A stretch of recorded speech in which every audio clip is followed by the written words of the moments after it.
From Erbil, this is Inside Kurdistan.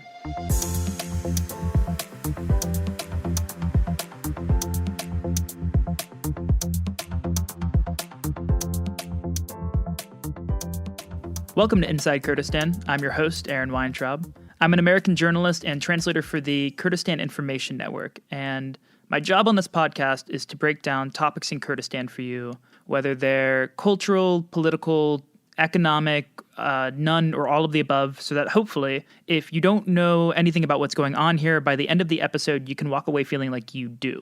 Sometimes we'll focus on Erbil, which is the city that we're based out of, and we may focus on other cities in Kurdistan as well. We might zoom out and focus on Iraq, and we'll explore the differences between the two. Sometimes we'll focus on the whole of the Middle East region, or maybe we'll focus on somewhere completely different, but don't worry, we'll always bring it back to Inside Kurdistan.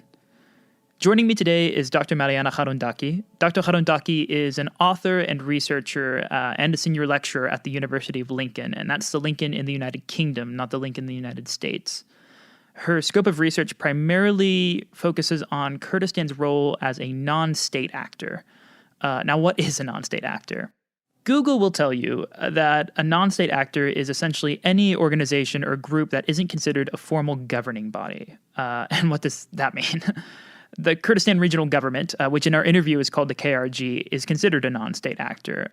But non-state actor is a very vague term, and it can be misused. If you want to be careless with that definition, the Girl Scouts could be a non-state actor, Real Madrid, the Wu-Tang Clan, if you wanted to use it incorrectly. So it's a very easy term to misinterpret, but Dr. Charountaki has dedicated her research towards defining it in more graspable ways for people who may not have a lot of specific knowledge about how this region works. And specifically, she focused on Kurdistan as the perfect example of what a non-state actor is in the Middle East. So we're going to talk about Kurdistan's political relations with its neighbors, and it's a conversation that's largely based off of a book that she published in 2018 called Iran and Turkey, where she spends the core of that book bridging the historical relations between these two countries with the more modern relationship that we see today. And of course, if you look at a map, it's impossible to talk about Iran and Turkey without bringing up Iraq and Kurdistan. So don't worry, she didn't forget. She spends a lot of the second half of the book talking about Kurdistan's political role and how it's changed due to recent developments in the region. And by recent developments in the region, I mean the U.S. invasion of Iraq, because within that time, a lot has happened with Kurdistan's position politically in this region. And so that's what we're going to be getting into today. One more quick note, you'll hear the letters IR used a bit in this interview. IR just means international relations, which is a field of study that Dr. Charountaki specializes in, so you'll hear that sprinkled in. But that's enough from me. Without further ado, here's Dr. Marianna Charountaki.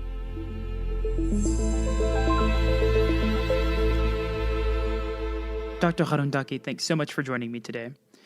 I think maybe the best thing to do, since this book covers so many topics, is why don't we start with a general overview of what it covers? Because it's a historical book that helps explain what's going on now, and those are always fun. But in some respects, because of that, Kurdistan doesn't necessarily enter into the picture immediately. And so how does the history of Iran and Turkey's relationship help provide context to what a non-state actor is? First of all, I would like to thank you for the invitation and to wish you good luck in this new project, Kurdistan In. I would like to thank our audience today and wish happy Ramadan to all. Going back to the book, I would say that it's interesting that, yes, the book isn't entitled Iran and Turkey, International and Regional Engagement in the Middle East, but in reality, what I'm trying to do in this book is not necessarily to look at the interrelationship between these two states, but to look at those prime common factors that they influence their foreign policy throughout. Talking about like those factors, I could say that this sort of trajectory that we're looking at here is about like a specific sort of factor. So I'm looking how non-state entities, as it is the case with the Kurds, are able to play a critical role in the formulation of those two states' foreign policies. So obviously, there is an impact on the societal level, but what we are looking at is obviously at this sort of upper level where we have all those entities interplay. Actually, something I liked about the book's approach was how you dealt with reframing Kurdish politics. I think a lot of the time, whenever I heard about Kurdistan or Kurdish issues in the news or in history, it's always framed as a population of people who have outside forces affect them, rather than a community in the world that moves and thinks for itself, and can be appreciated as its own culture and society that affects other cultures and societies, which I think is an important perspective shift that I saw in your writing. I really thank you for this notice, because I think this is where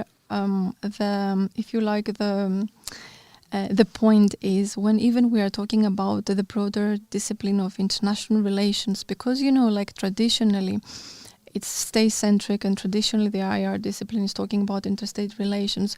Only sort of recently, scholars, they're trying somehow to open up the scope and understand that the ontology of IR, what is out there and what we are trying to study, is not just states. Now, when we are going to the non-state actors, again, this is a misunderstood term, and I'm really happy that now we're trying to produce a new sort of book, and I'm trying to insert a typology when it comes to non-state actors. First of all, when we are talking about the non-state entities, it's not just everything out there that they exist, and as you mentioned, very sort of like strategically, they have been consumed only within a terminological sort of like approach of the pawns, which is, I think, not exactly what it is. Nowadays, first of all, we have understood, I think, clearly through all these different examples that the Middle East is rich in, is that we are talking about entities that they exist on their own right, which means we need to study them separately, but also in relation to whatever else it exists. Secondly, when we are talking about the non-state entities, we're not just talking about a thing. We're talking about a typology. You cannot categorize ISIS in the same way as you would perceive, for example, the KRG. To try and understand that, we are talking about the existence of a typology of non-state actors. So when we are coming to what you are saying, to this sort of specific type, which according to me, it's called states to be, regardless of the end product of this sort of evolution, it's very clear that we can talk about institutionalized relations between a state and a non-state entity, like this specific type, the states to be, like the Kurdistan region of Iraq. 1 and 2, it has been also, I think, proven that through obviously its interactions and its engagement, that they can also, these sort of specific states to be types, they can also act as agents of foreign policy. Okay, so what you are saying, the fact that it's not just only that they are affected, but they are able also to affect directly the foreign policy of the others, is a reality, and neither the discipline nor, I think, broadly speaking, whatever is called international community, cannot ignore any longer.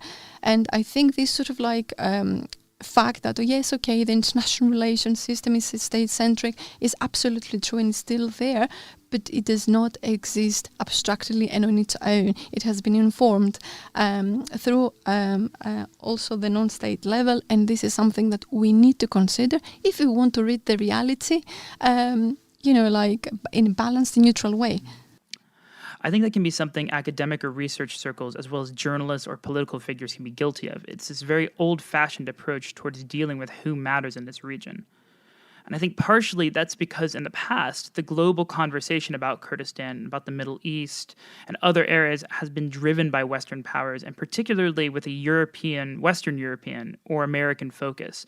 And so sometimes groups that matter quite a bit get ignored, and then the decision from the past to ignore certain actors rather than keep as many chairs at the table as possible affects the future of all of the groups. And then the world is shocked by the consequences when really we were only ever focusing on half the picture the whole time. Starting from the last bit before I go to the very beginning, the role of institutions as another type that I distinguish as well. You say now that what is happening really in Ukraine, at least as a starting point, is all about NATO. It's all about an institution and how an institution, despite the fact, we're not judging here whether this has been instrumentalized or not, or the point is that an institution can really have such a sort of effect, okay, in the formulation of a foreign policy that reaches the point of an invasion, as is the case of Ukraine. So, yes, I agree with you. But apart from that, I think we go back to my first point, how important really is the ability to see something not only as a passenger in the train, but also outside the train. So the point is that you have to be able and interplay between the two, and that's why here I think breaking somehow like taboos, okay? Because we have to be, I think, honest and sincere. When nowadays everybody's talking with everyone, on the international level, then it means that there is no such thing as a sensitivity of any issue. Everything is on the table, and there are negotiations, there are discussions, and so forth. So I think we have to move a little bit beyond that and look at what you are saying in more sort of like holistic scope. I would call it holistic scope because I'm fond of, in general, sort of holistic approaches, because we need to identify what it is out there in terms of elements, what they're playing in, and so forth. I will tell you an example in order somehow to demonstrate how sometimes the literature is ruminating itself as well. We are saying, okay, about the Iranian Revolution, how much the Iranian Revolution was affecting foreign policy and so forth. And of course, the literature was supporting that to a great extent. So when I went, back to the sources and to when I went basically to my interviews and try sort of to sketch out what's happening out there, the reality was that far before the Iranian Revolution, 1979, breaks out in Iran, we have seen that already an Islamic government was in power in Turkey. So this means that the Iranian Revolution did not really come in order to impose political Islam in Turkey. This is one. Two, the Iranian, if you like, foreign policy itself, if we want again to be honest, is that it's primarily pragmatic, it's primarily realistic before being theocratic.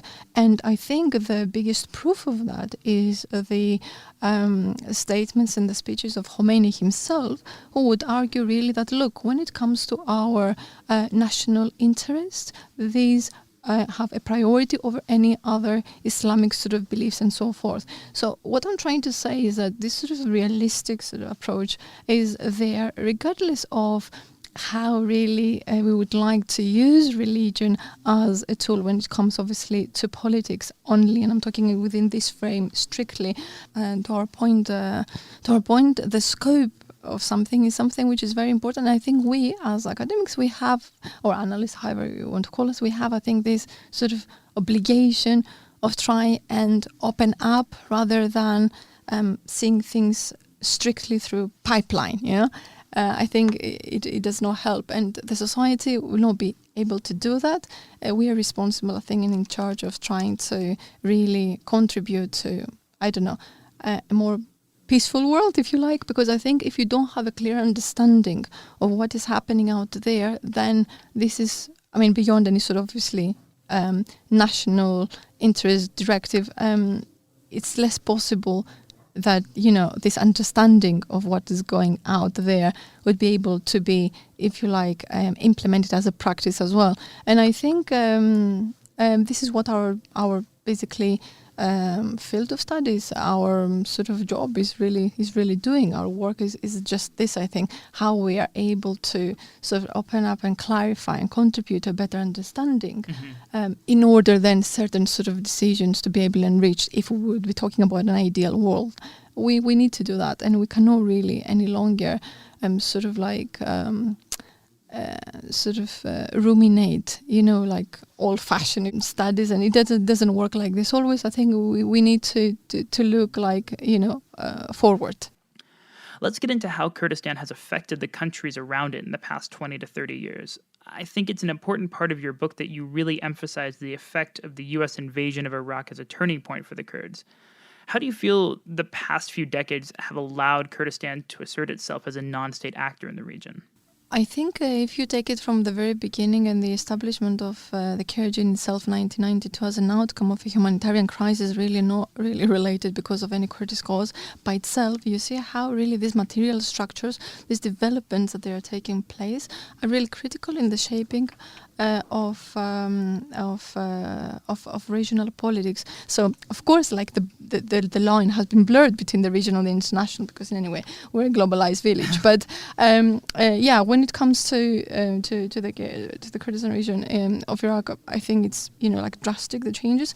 This is related obviously to how the actor in itself has been played, but more importantly the fact that the conditions there were such that they just brought up all these new realities. 2003 regime change. Later on, you have ISIS 2014, 2017. So surprising, as I would call them, surprising events that not necessarily the regime change in Iraq. I think that it was in place since a long time ago. Later on, surprising events that I think they have really shaped. I think we have to really read the reality and move beyond stereotypes. And I think this stereotypical sort of approach is something that has been the main obstacle, I think, in the formulation of effective, let's call it, foreign policy decisions. Yeah, I'm talking about obviously the international versus the regional. Yeah, but it has been drastic, of course. Nowadays, I think the fact that we refer to the KRG as an agent of foreign policy in itself. So this, I think, by itself places it in the international arena. And I think this is very much related also to the evolution of certain terms, certain sort of structures. When we are talking about, for example, the state, obviously the state is not the European nation state system as we knew it before. We have moved on into different modes of governance, federations, confederations, so forth. So I think it's part of this development and evolution that we are talking about.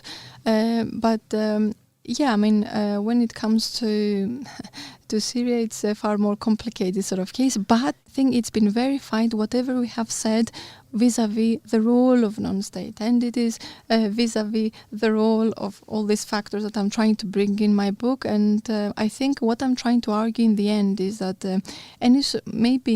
IR discipline is a need in the end of an IR grant theory, in a sense of being able to identify certain elements and, based on the case study, we see how and what sort of like findings we come up with.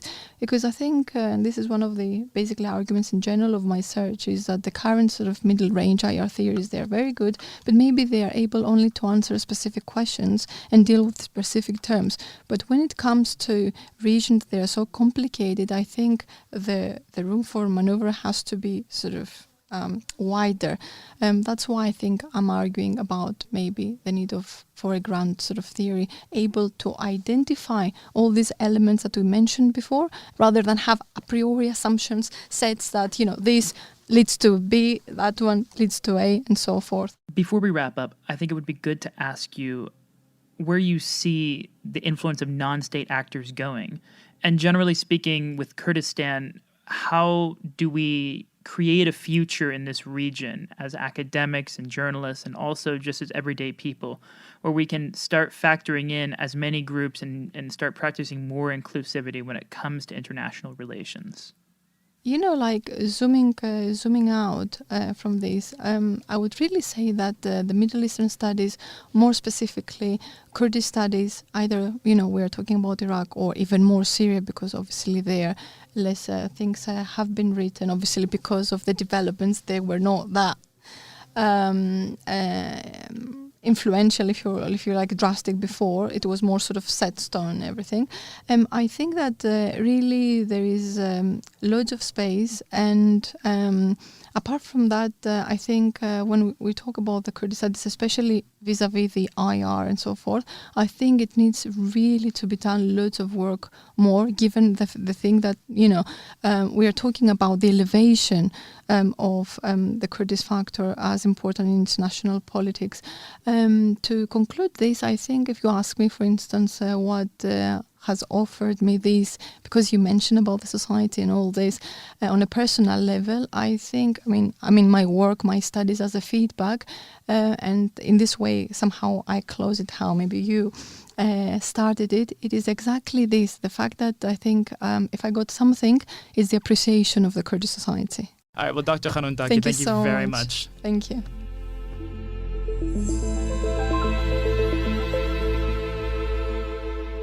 Thanks so much again to Dr. Marianna Charountaki for taking the time to talk with me, and thanks to you, of course, for listening. If you have any questions, comments, or concerns about this episode or any of our upcoming episodes, you can contact us at podcast@kurdistanin.net.